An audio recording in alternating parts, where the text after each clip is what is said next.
The main entrance of our home is rarely used. We typically enter through the garage's side door or the sliding glass doors leading to the patio. To the right of the entrance, you'll find the formal living room, impeccably maintained yet the least used room. On the left, a hallway leads to 3 bedrooms, including our spacious master suite and a guest bathroom. The formal living room, shrouded in darkness due to massive closed curtains, houses a white camelback couch against the back wall, flanked by large wing-back chairs, all facing a walnut coffee table. One late morning, I found myself seated in a wing-back chair, facing away from the archway between the entry and the living room. This chair has often been a place of contemplation about my life and potential losses during Lynn's absence. The prospect of ending our troubled marriage brings concerns about shared friends, our home, potential alimony, and legal expenses. Despite these considerations, dealing with Lynn, whom I describe as vindictive, remains a challenge. Amid my reflections, the side door opened, signaling Lynn's return from grocery shopping. I realized I should have pretended to be in our bedroom to avoid another argument. Arguments, often initiated by Lynn's unwarranted criticism, are commonplace. She can prolong arguments for weeks over trivial matters. I always find a way to placate her, believing it better to end disputes promptly. After 10 years of marriage, I see no solution other than passing away or divorce. Yet, I persistently try to improve the situation, primarily for my sanity. I heard the freezer door shut, realizing she had put away the frozen food. Anticipating her request for me to get the remaining groceries, I braced myself for her orders and criticism. To avoid her, I remained motionless, waiting for her call or whistle. The whistle, resembling that of a dog, has become nearly unbearable. Instead of her voice, I heard light footsteps as she approached the entryway. If I had looked, I would have seen her stop at the tiled entry floor, peering down the hallway to ensure she was alone. Within seconds, I heard her cell phone chirp as she dialed a number. Now in the entry, just 5 feet away from the back of the chair where I sat, Lynn spoke to her father about plans for Thursday afternoon. She mentioned calling him at work after 1 o'clock and the logistics of their meeting. Unnoticed, I listened as Lynn discussed details with her father, concluding with a light-hearted farewell. I heard the flip phone close and her footsteps retreat across the carpet towards the sliding glass door. She whistled and called out to the gazebo project in the backyard, seeming oblivious to my labored breathing and the pounding of blood in my heart and head. Tense situations were not new to me, and I relied on automatic responses honed from my experiences in the Army and elsewhere. In such moments, the first rule was not to panic unless actively under attack. Utilize knowledge to one's advantage, choose the right time to engage, maintain a blank face, control breathing, and appear normal. I stood and entered the den, stating I was in the bathroom and had to run to the hardware store for parts for the gazebo. Crossing through the den toward the kitchen and the side door, I avoided eye contact with her, marveling at my ability to articulate those words and my restraint from reacting violently. I walked by, and she gave me a look, noticing the redness in my face. She advised me to wear a hat, expressing concern about potential sunburn. She mentioned not wanting to see my skin peeling off in a couple of days. Additionally, she informed me about groceries that needed to be brought in before going anywhere and emphasized not being gone all day. After dropping her phone into her purse on the kitchen counter, Lynn went out to inspect my work on the gazebo, leaving criticisms for my return. Lynn's communication style was typical, mostly involving instructions and implied or explicit criticism. As she entered the backyard, I retrieved her phone, checked the last dialed number, memorized it, and returned the phone to her purse. After putting away the groceries, I left in my small pickup truck but didn't head for the hardware store. I stopped at a local park a couple of blocks away. For the first 15 minutes, I replayed the short conversation in my mind, wanting to ensure I had every word memorized to make notes. There was no doubt about its meaning. My wife was having an affair, likely in our house, maybe even in our bed, while I was at work. Furious, I felt I was subsidizing her infidelity by working to support her. Who was the man she called daddy? It wasn't her real father. The area code was local, and her parents lived 1,000 miles away in California. In the early days of our marriage, she sometimes called me daddy during lovemaking moments, though she had stopped doing so. I had thought she might be signaling a desire for kids, but we decided not to have children a couple of years into the marriage. She was undeniably a daddy's girl. Considering practical matters, I pondered my best course of action. Her lover would enter through the back gate on Thursday, likely walking down the alley. I contemplated ambushing him there, but wondered about dealing with my cheating wife. If the lover was on foot, his car had to be nearby. The lover would probably leave his car at the park. Determining who this person was became crucial. The obvious approach was to call the number from her cell phone, having someone else make the call, as if by mistake. A woman would be the most likely to get information. Who could make that call? Who else might know about this? The answer was clear. Lynn's best friend was Sue. If Sue didn't know, I doubted anyone else did. Lynn's sister was unlikely to have information, since they had not been close since the sister's messy divorce and subsequent estrangement from the family. Could I ask Sue? I had known her as long as Lynn had, and Sue had always been my friend too. However, women could be more loyal to each other than to their spouses. Sue was married to Nick, who was 15 years her senior, and they seemed to be the most loving couple in the world. I figured that Sue would tell Nick almost anything. Would she disclose information about Lynn, though? I considered Nick a friend, but we weren't close friends. Nick was an upstanding guy, and I would have thought Nick would have told me if he'd known about something like this. I decided to try Nick. That meant a drive to the golf course where Nick semi-retired and donated time on Saturdays as a goodwill ambassador for the course in exchange for a free round of golf during the week when the course was not full. On the way over, I planned my approach very carefully. I couldn't just blurt it out. What if the news got back to Sue and then to Lynn? I had to be careful.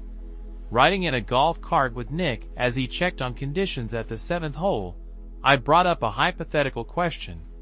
I inquired about his approach to confidential conversations, asking whether he would feel obligated to keep it confidential or if he would share it with Sue. Nick gave me an odd glance and continued driving for several yards.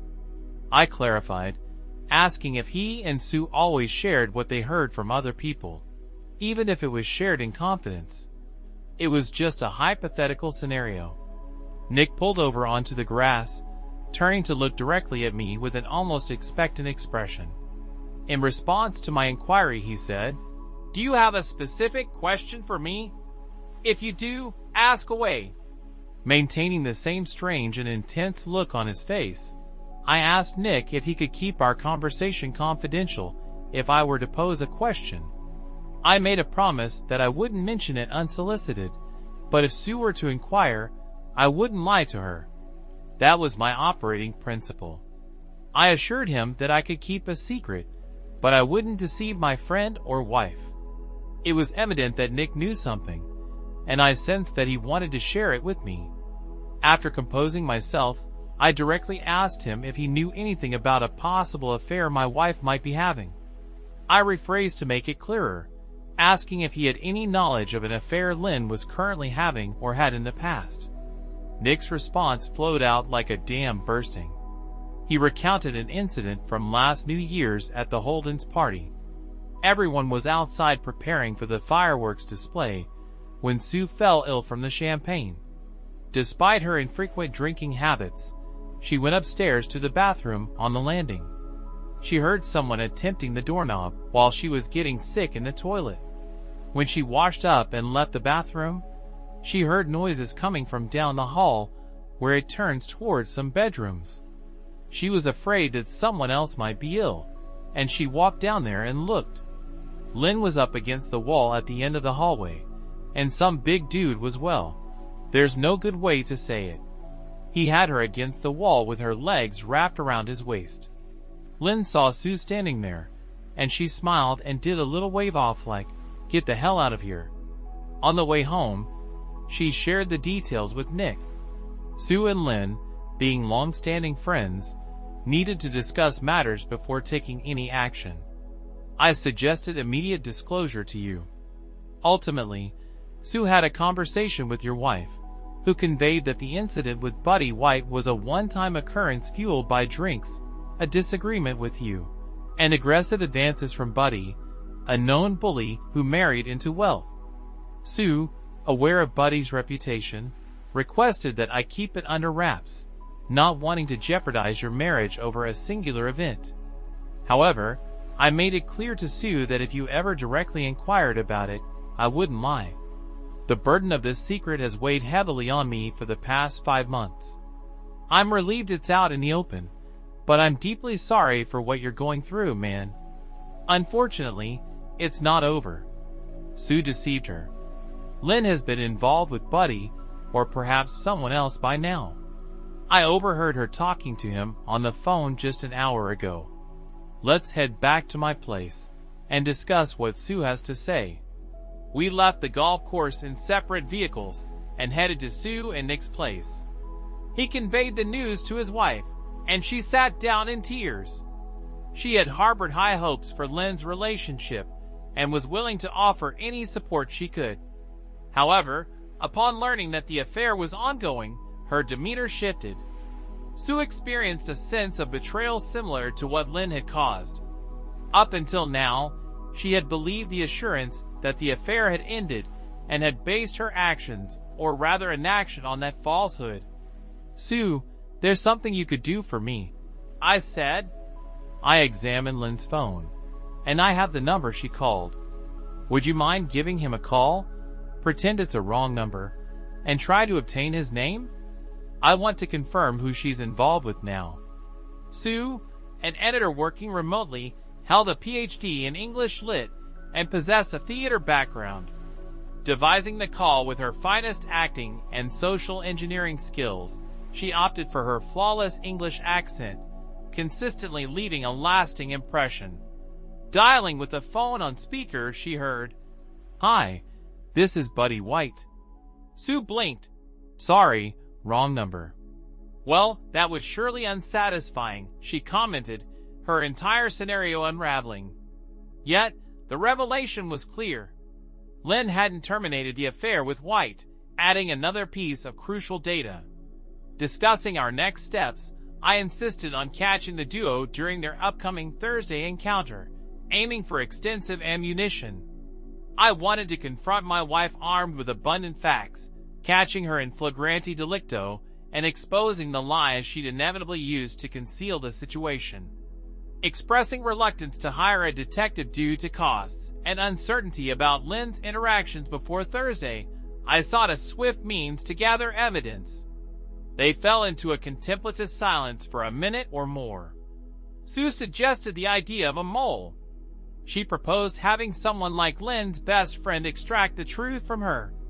I was skeptical, but Sue insisted, saying, "Never underestimate an angry woman. I've had enough of her, and how she's treated us all. I believe I can craft a story that will compel her to divulge everything." Over the next hour, we devised a plan. Sue urgently called Lynn, claiming a desperate need for help and arranging a Sunday morning coffee meeting. Nick would modify Sue's old purse to hold a video camera, recording every word and facial expression. By noon on Sunday, they anticipated having substantial information. Sue promptly contacted Lynn, referencing a situation akin to the New Year's party. Lynn agreed to the meeting, secretly pleased with her friend's newfound assertiveness.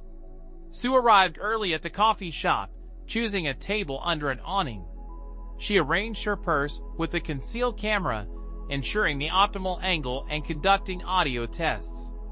She positioned chairs strategically. The air was calm, eliminating wind noise possibilities. She set it up for one-button recording, the 16 GB card offering ample storage. Nick had ingeniously secured the camera and purse with Velcro straps, disguising lens and mic holes within the purse's pattern. Sue was prepared as Lynn arrived. Sue asked Lynn to grab coffee, mentioning that she would save their spot in the most secluded area. Sue pressed the button when Lynn returned with the drinks, swiftly confirming the recording. They quickly covered the basics, and Sue began her tale. Sue expressed her dilemma to Lynn, mentioning that there's this guy who's interested in her. She didn't know what to do, describing him as attractive, especially since it had been ages since she and Nick were lovemaking. Sue shared that Nick completely trusts her, and that she's never cheated on him. However, she admitted feeling tempted now, and sought Lynn's advice. Lynn responded by encouraging Sue, saying, "Go for it, girl. Honestly, I can't fathom why you haven't done this sooner. Nick's nice and all, but honey, he's past his prime. You're still young and cute. I've always admired your appearance, but I've never understood why you waste your time with Nick." Sue was surprised by Lynn's lack of remorse, and asked if the New Year's party was genuinely a one-time thing. Lynn explained, "Honey, I won't lie to you. I had to tell you that at the time, or you might have spilled the beans. But now that you're in a similar situation, we can share all this. In fact, we'll be having some real steamy discussions." Lynn spilled everything. "I'm so into this now that I'm thinking of doing it myself. How did it start with you and Buddy? Are you still at it? You should see the look in your eyes. If you're not excited now, I bet you will be in a few minutes." Lynn proceeded to share details about her encounter with Buddy at Holden's Halloween party. She described how they met 2 months before, with Buddy eyeing her at the party. Lynn explained that they discreetly met on the landing and ended up in the bathroom. She recounted the passionate encounter, emphasizing Buddy's qualities. Lynn affirmed that she was still with him and would be meeting him next week in her own bed. Sue inquired about me, expressing concern about any feelings of guilt. Lynn dismissed any guilt, stating, "Sue, Paul's a husband. You can't treat a husband like a lover. They serve different roles. Paul is there to do what I want. Buddy is there for good closeness." Lynn explained her strategy with me, treating me like a good provider who follows orders. She mentioned using diversionary tactics like checking for perfume to make me believe she'd never cheat. Lynn likened having me around to having a little gay friend, describing me as docile and someone she could control. She highlighted the freedom she enjoyed, knowing my whereabouts and never worrying about me catching her with a lover. Sue asked Susie if she had other lovers, and Susie replied that she couldn't count them all. The first one was in their first year of marriage, picked up in a supermarket. He never knew her real name, and they bounced around hotel rooms for 6 months until he got too clingy. Susie mentioned the need to watch out with young guys. After that, there were a series of one-offs, including a salesman friend into kinky stuff, which worked well as he only came to town a few times a year.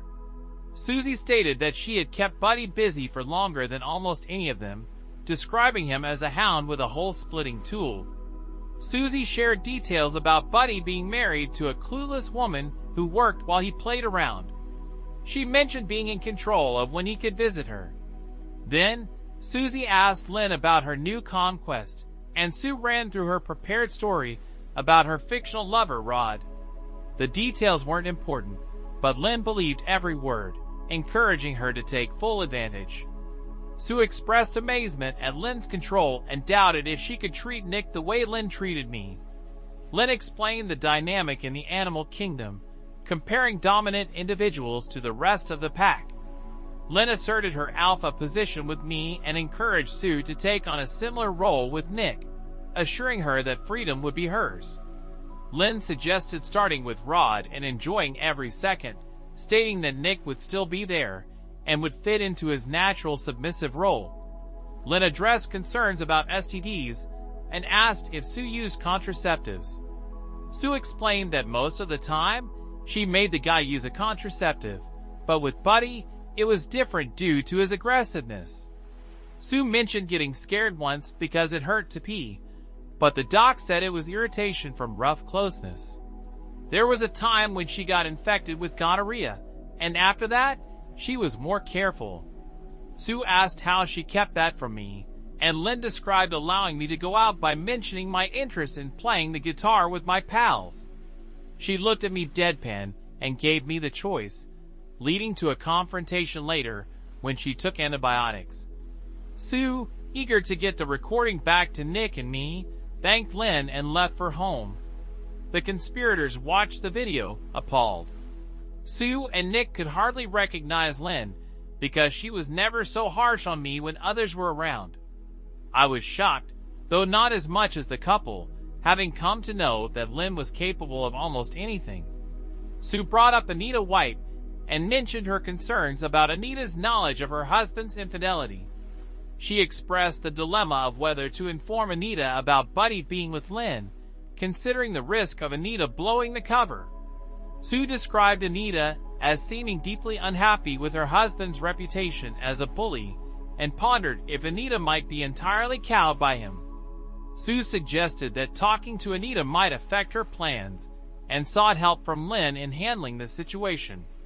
Sue thanked us for our assistance and assured that we would be kept out of further details. She specifically asked me not to do anything stupid in response. I acknowledged the mistakes I had made over the past 10 years, but clarified that I didn't intend anything violent. I assured them that I would handle the situation my way and requested strict confidentiality. I asked everyone to avoid answering if Anita called, taking full responsibility later. That evening, Sue phoned Anita White and introduced herself. She confirmed they had talked at Holden's parties and asked if Anita could talk freely. Sue then broached the subject, revealing that Buddy was cheating on Anita with someone Sue knew. She expressed regret and conveyed Anita's right to know. Silence followed on the other end, with Sue discerning sniffles and sobs. Anita shared her frustration, mentioning past issues that Buddy claimed were resolved a year ago. She had taken him back based on his promise, with a clear warning of ending the relationship if he repeated his mistakes. Sue offered comfort and assistance, expressing a willingness to help based on Anita's decision. Anita, appreciating the concern, outlined her resolution. She emphasized that her partner would never share her bed again, detailing the terms of a stringent prenuptial agreement that would leave him penniless in case of divorce due to proven infidelity. She described him as unfit for employment, good only for accompanying her to events and engaging in extramarital affairs. She affirmed her determination to ensure he faced the consequences. In response to my offer to gather evidence, Anita committed to maintaining composure for a few days until she had the evidence in her hands. Plans were made for someone to collect preliminary evidence from my office the next day. Sue arranged a meeting, contacting me at work to schedule an appointment in her office on Monday at 1 p.m. Entering Sue's office with a video camera, I introduced myself to Mrs. White, the wife of the man involved with my wife. I placed the camera on her desk, cued the relevant section, and played the recording. Despite the faint screen visibility, the audio quality was excellent. Witnessing Mrs. White's tears, I offered a comforting gesture, acknowledging her familiarity with her husband's behavior over time. Subsequently, I revealed my plans to Anita, stating that participation was optional but extending the offer nonetheless. Anita disclosed the years of intimidation she had endured, expressing her desire to turn the tables and make her husband suffer. When asked about potential violence, I acknowledged that things might get messy but assured her I had no intention of causing damage. Following the meeting with Anita, work became an unwelcome distraction. The lingering effects of Lynn's words in the video affected me deeply. While acknowledging some truth in her remarks, I defended my conciliatory nature, understanding her perception of me as a wimp. Despite the hurt, I contemplated showcasing a different side of myself on Thursday, pondering how Lynn would react to a more assertive approach. I dismissed any idea of reconciliation, recognizing the irreparable loss of trust in our relationship. Tuesday and Wednesday were marked by reduced office productivity as I meticulously reviewed potential scenarios. The complexity of variables reminded me of the fragility of well-laid plans. Multiple potential outcomes, including my preferred approach, were considered. Thursday's events would necessitate improvisation, and I dedicated time to refining my physical abilities in anticipation. At home, tensions prevailed, limiting conversations to necessities. Lynn, typically assertive, observed my recent behavior, aiming to understand the issue and regain control. Ironically, she found herself anticipating Thursday, speculating on the potential insights a passionate encounter with Buddy might provide. On Tuesday night, as Lynn showered, I searched my dresser drawers for a childhood keepsake from my grandfather. Both my father and grandfather had military backgrounds. Grandpa, after Normandy, acquired a set of steel knuckles from a German soldier as a war souvenir. As I examined the menacing steel equipment, I recalled Grandpa's caution about its use, but acknowledged that it might be handy someday. That day had nearly arrived. It was a form of war. Lynn and her lover had engaged in unfair play, prompting me to force a hearty breakfast on Thursday. I knew I wouldn't eat lunch, but hoped to slow down my rival. Pacing in my office, I deposited items in the guest bedroom, contingent on Lynn's choice of waiting in the backyard or returning inside after opening the gate. Regardless, I could adapt and manipulate the set of knuckles on my desk. I paced, stoking my controlled anger. By 1 o'clock, I changed into jeans, a t-shirt, and sturdy running shoes, checking my pockets for my cell phone, keys, knuckles, and wallet. I called Lynn from my desk phone to preempt her call. The conversation was calm and non-threatening. I explained meetings and phone unavailability, anticipating a possible delay in returning home. Lynn interpreted my call as a sign of returning docility, relaxing with this knowledge. Perhaps she'd reward me with cool-down makeup closeness that evening. She prepared to meet her lover, and the two drove to the park in 20 minutes. Lover boy's car was absent, so Anita dropped him off, and he jogged to his house, slipping into the backyard through the side gate. Positioned behind a fatina bush on the house's end away from the garage, I waited nervously, checking the muted phone's time. At 1:45, Lynn emerged in the backyard, dressed in a string bikini, heading to the back gate. After unlocking it and surveying the alley, she closed the gate and settled into a lounge chair under the pecan tree. This signaled me. I had left the side gate ajar. I slipped back through the opening, circled to the front door, and used my key to open it. Walking over the spot where my wife's betrayal had been exposed days earlier, I entered the spare room. I grabbed a cordless drill and some hardware, entering the master bedroom in less than a minute. I installed a hasp on the inside of the door, leaving a lock hanging. Placing a small piece of wood between the door edge and the jamb, I ensured it wouldn't close, just in case my wife attempted to shut it. Heart pounding, I took the drill to the guest room, picked up the video camera, adorned my right hand with brass knuckles, and waited. Many things could have gone wrong. I might have forgotten a step. Lynn could have unlocked the gate earlier, or her lover could have arrived prematurely. Fortunately, none of that occurred. With controlled breath, I awaited the final assault, planned and executed on my terms. Standing with brass knuckles on my right hand, I held the video camera, peering through the slightly open guest bedroom door. The dark hallway might impact video quality, but the audio would be crucial.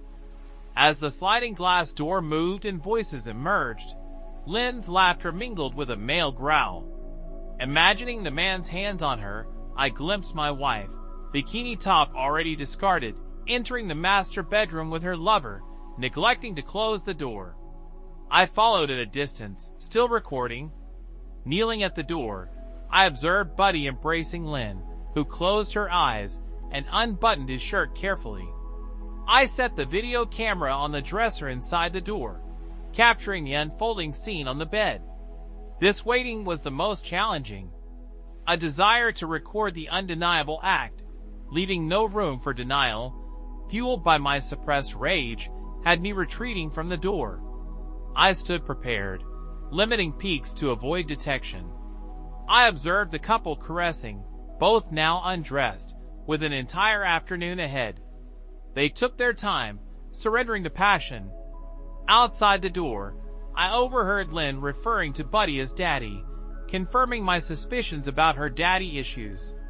Anticipating retribution, I couldn't wait to confront them. I heard Buddy's voice expressing eagerness. Peeking again, I saw the man between Lynn's legs, then witnessed the plunge and heard her scream in an unprecedented manner. They began moving together, uttering curses and unintelligible sounds. Having seen enough, I touched the brass knuckles for luck and silently approached the bed. Lynn noticed me just before I forcefully shoved Buddy in the ribs, ejecting him from her. Screaming, he accused Buddy of violating my wife. Shocked, Buddy's face transformed, and he reverted to his bullying demeanor, moving to deal with me. I withdrew a few steps as Buddy turned the far corner of the bed, heading toward him. Misinterpreting my move as a retreat, Lynn, now on her knees, clutched the covers, yelling for me to get out and not hurt Buddy. I shifted back on my trailing foot, took a running step, and hurled myself into Buddy's chest, delivering the brass knuckles forcefully to the solar plexus. They crashed to the floor, with my full weight compressing his chest. In situations where breathing is compromised, all other considerations become irrelevant. He pushed, attempting to dislodge me, emitting a high-pitched whining noise, struggling for breath. Panic filled his eyes. Sitting up and straddling my opponent, I observed Buddy's hands pressing on the floor, trying to find a better position to breathe. I then administered the coup de grace, raising my right hand high and bringing the steel on my fist down directly onto the center of Buddy's terrified face with considerable force. With nowhere for his head to recoil and mitigate the blow, I heard bones satisfyingly crunch and witnessed blood pouring from Buddy's ruined face. Hindered by blood flowing into his mouth and throat, Buddy was completely incapacitated. I got up, walking toward the door, content with the initial confrontation. Ignoring Lynn's screams, I waited until her plea for help reached me.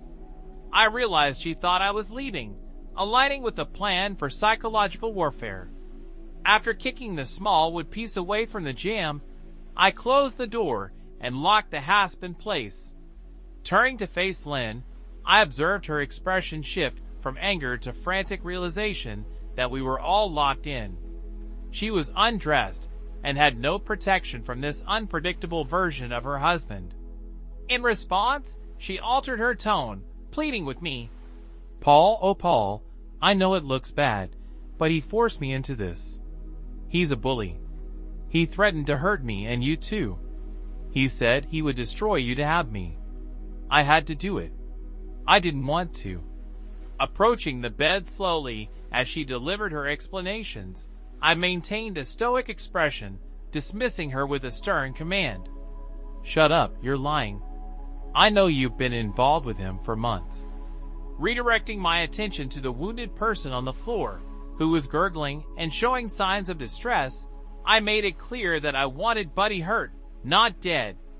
Carefully positioning him close to the iron bedstead, I placed him on his side for blood drainage. Retrieving 5 pairs of handcuffs from the top dresser drawer, I proceeded to secure Buddy's ankles and wrists to the bedstead with 4 of them. Returning to my prone wife, I maneuvered her legs off the bed, secured her hands behind her back, and guided her into the bathroom, seating her on the toilet. I conveyed a stern message, urging her not to cause any damage and insisting that it was time for her to confess. While speaking, I emphasized the presence of brass knuckles on my right fist, ensuring she noticed them. I demanded the complete narrative, how she met the other person, the reasons behind her actions, and why she thought it acceptable to betray me. Additionally, I sought details about her involvement with other men over the past decade, making it clear that we had ample time to unravel the story throughout the afternoon. Lynn made a calculated decision, considering that I wouldn't be spending time with her lover. She knew some details about her actions, but the extent of my knowledge remained uncertain. Questions lingered in my mind. Could she manipulate certain aspects to make her fidelity sound less treacherous? Was she daring enough to lie? Lynn expressed her reluctance, sharing that she never intended for the situation to unfold as it did. She described the aggressiveness of an imposing individual who approached her at a party hosted by the Hollands, ultimately luring her upstairs. Unaware of the person's intentions, Lynn found herself in a vulnerable position with no one around to assist. Curious about the details, I inquired, "What party was that?" Sue, having witnessed the incident, could provide additional information, confirming that I had been cornered in my quest for more information. Lynn speculated that Sue or Nick might have exposed her. She insisted that Sue had witnessed only the New Year's party, but I countered, reminding her that it was Halloween when she had been with the other person over 20 times. Determined to uncover the truth, I questioned her about who might have revealed her secret. With a sense of defiance, Lynn responded, "You'd be surprised how many people do you think Loverboy has told. Maybe it was one of them, but that doesn't matter. Sue told you this. That person, I'll claw her eyes out. But I know something about her that will wreck her marriage, and I'll sure as hell use it." After Lynn shared details about Sue's fabricated lover, Rod, she claimed credit for inventing him for my benefit. She described how they orchestrated conversations to extract information, with Sue recording the entire exchange and storing it on multiple DVDs to be sent out at her discretion. Lynn clarified that Sue hadn't initially informed her of the situation, and no specific details were provided by Sue regarding the revelation about the New Year's party. I pointed out that I learned about her extensive history during a video conversation. I recall the phone call Lynn made to her lover last Saturday in our entryway, where she openly expressed affection for him, inadvertently disclosing everything about her past. Convinced that I had sufficient information, I informed her that any further communication should be directed to my lawyer, and legal papers would be served in a couple of days. Expressing the need to consult with an attorney about our situation, I pulled out my cell phone and called Anita to handle the situation. After a brief conversation, I chuckled and ended the call. Marching Lynn back into the bedroom, I showed her the sorry state of her lover, undressed, handcuffed, wheezing, and covered in blood, almost causing her to vomit. I deposited her on the bed, turned off the video camera, unlocked the bedroom door, and opened it for Anita, who had been waiting outside in her car. Addressing Anita, I remarked, "Well, Anita, I saved you some of him. His face is not much to look at now, though. Here's his latest lover, my soon-to-be former wife, Lynn. Have anything to say to her?" Anita approached Lynn, sitting on the bed, and slapped her hard across the left cheek, evening out the red marks on her face. Expressing frustration, Anita berated Lynn for her foolishness and revealed how highly she regarded the man lying on the floor. Turning to me, Anita pondered, "What are we going to do with him now?" "Anita, I'm inclined to toss this one out the door with no clothes on and see how long it takes her to find another companion." "Get it? Companion?" I'm relieved that she preserved his tool for me. I mentioned having a razor-sharp new hunting knife and suggested cutting off his tool to present it to Lynn, who seemed to adore it. Additionally, I considered stashing his balls in the vault for the safety of women in the town.